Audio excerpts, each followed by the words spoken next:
Basically আমি 2013 থেকে 2018 পর্যন্ত দল আমায় সেই সময় দায়িত্ব দিয়েছিল এবং পঞ্চায়েত সমিতির সভাপতি হয়েছিল।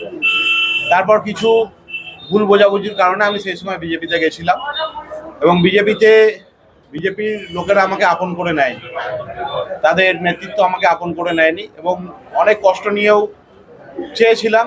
তারপরে আমরা দেখেছি বাংলার যুবরাজ যেভাবে কেন্দ্রীয় সরকারের বিরুদ্ধে যেভাবে বুক চিতিয়ে লড়াই করছে, বাংলার জননেত্রী বাংলার মুখ্যমন্ত্রী মমতা বন্দ্যোপাধ্যায় যেভাবে নানা ধরনের প্রকল্প মানুষের জন্ম থেকে মৃত্যু পর্যন্ত যে প্রকল্পগুলো মানুষের কাছে পৌঁছে দিচ্ছে, এবং আপনারা সংবাদ মাধ্যম গতকালও দেখবেন বহু মানুষ ঘরের জন্য 60,000 টাকা করে তাদের অ্যাকাউন্টে ঢুকে গেছে।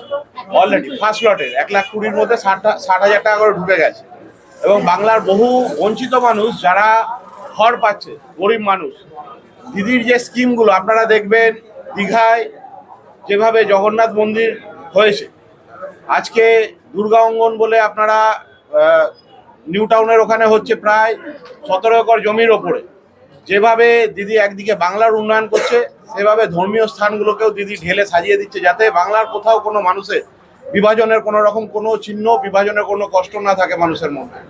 সেই জন্য দিদি সবাইকে সর্বধর্ম সমন্বয়ে সমস্ত মানুষকে নিয়ে চলছেন। আর বাংলার যুবরাজ যেভাবে বাংলার ইয়ং ছেলেমেয়েদের ক্রাস যেভাবে রাস্তায় নেমে লড়াই মানুষকে উদ্বুদ্ধ করছে এবং মানুষের প্রকল্পগুলো মানুষের দুয়ারে দুয়ারে পৌঁছে দিচ্ছে, যেভাবে ইয়ং ছেলেমেয়েরা উদ্বুদ্ধ হচ্ছে, তাতে আমরা সকলে খুশি হয়ে আমরা দিদির লড়াইতে আগামী 26-এর নির্বাচনে আমরা আমাদের অরিন্দম দা আছে জেলা প্রেসিডেন্ট, দিদি আছেন অসীমাদি মাননীয় বিধায়ক, অসীমাদি আছেন চেয়ারপারসন, মাননীয় বিধায়ক সত্যমান তপন দাস মহাশয় আছেন, আমাদের সিনিয়র লিডার, তাদের নেতৃত্বে আমি পুনরায় তাদের সম্মতিতে আমি দলে আবার জয়েন করার জন্য মানসিকভাবে আমি স্থির করেছি। কত কর্মী নিয়ে জয়েন করছেন?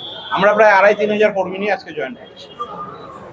বিজেপি কি কোনো অসুবিধা হচ্ছিল জয়েন করছেন পুনরায় ঘর পাচ্ছি এই মুহূর্তে? দেখুন, তৃণমূল কংগ্রেস আমার পুরনো ঘর এবং আশা করব দল আমাকে যেরকম দায়িত্ব দেবে সেই দায়িত্ব নিয়েই সাধারণ কর্মী হিসাবে মাঠে নেমে কাজ করব। আগামী দিনে দলের নেতৃত্ব আছে, কারোর সাথে আমার কোনো মতপার্থক্য নেই, আমার কোনো ক্ষোভ, কোনো দেশ কিচ্ছু নেই। দলের নেতৃত্ব, উচ্চ নেতৃত্ব যেরকম দায়িত্ব দেবে দলের কর্মী হিসাবে ঝান্ডা নিয়ে আমি লড়াই করব। তৃণমূলে বললে মহামিত্র হয়েছিল তাই চলে যাওয়া, সর্বভারতীয় বিজেপি দল কি সমস্যা হচ্ছিল?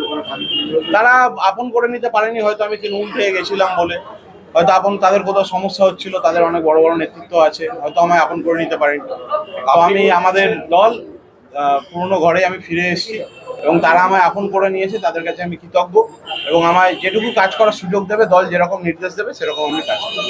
আপনি বলেছেন আপন করে নিতে পারেননি, কিন্তু টিকিট পেয়েছিলেন, সেন্ট্রাল ফোর্স পেয়েছিলেন। সেন্ট্রাল ফোর্সটা ভোটের সময় দিয়েছিল এবং তা উইথড্র করে নিয়েছিল এবং দলের বিভিন্ন কোনো কর্মসূচিতেই আমাকে ডাকা হয়নি, কোথাও আমাকে ডাকা হতো না এবং টোটালটাই ব্রাত্য করে রাখা হয়েছিল। এবং আমরা যে কোনো কর্মসূচি নিলে তার পাল্টা কাউন্টার কর্মসূচি করে কয়েকজন, মানে হুগলি জেলা বিজেপিটা কয়েকজন নিজের পৈতৃক সম্পত্তি ভেবে নিয়েছে। তো সেই জায়গায় আমাকে টোটালি ব্রাত্য করে রাখা হয়েছিল। আমি কেন, আরও দলের বিভিন্ন যারা পোস্ট বিলংস করেছে তারাও আমার সাথে জয়েন করবে, বিভিন্ন পঞ্চায়েত মেম্বারও আছে, তাদেরকে এখানে কয়েকজন মিলে নিজের মৌরসি পাট্টা চালাচ্ছে।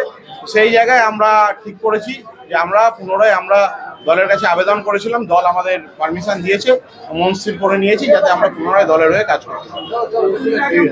এবারে সামনে ভোট রয়েছে, টিকিট পাওয়ার আশা রয়েছে, আবার সেটা নিয়ে আমার কোনো মন্তব্য নেই। দল যেরকম ঠিক করবে সেটা দলের উচ্চ নেতৃত্ব ঠিক করবে, দল আমায় যেরকম নির্দেশ দেবে দলের নির্দেশ মেনে কাজ করবে। বিজেপিতে এবারে টিকিট পাচ্ছেন না বলে কি দলে আমার সেটা জানা নেই, বিজেপি কাকে টিকিট দেবে না দেবে সেটা বিজেপির উচ্চ নেতৃত্বের ব্যাপার। সময় লেগে গেল আসলে, সেটাও ব্যাপার না, আমরা কাজ করি মানুষের, আমরা কাজ করতে ভালোবাসি। বিশেষ করে আমরা দলের যুবরাজ যেভাবে সারা পশ্চিমবঙ্গ জুড়ে লড়াই চালাচ্ছে, দলের সেনাপতি তার কাজকর্ম দেখে আমরা আনন্দিত হয়ে, আমরা অনুপ্রাণিত হয়ে, আমরা তার আদর্শে অনুপ্রাণিত হয়ে আমরা এসেছি।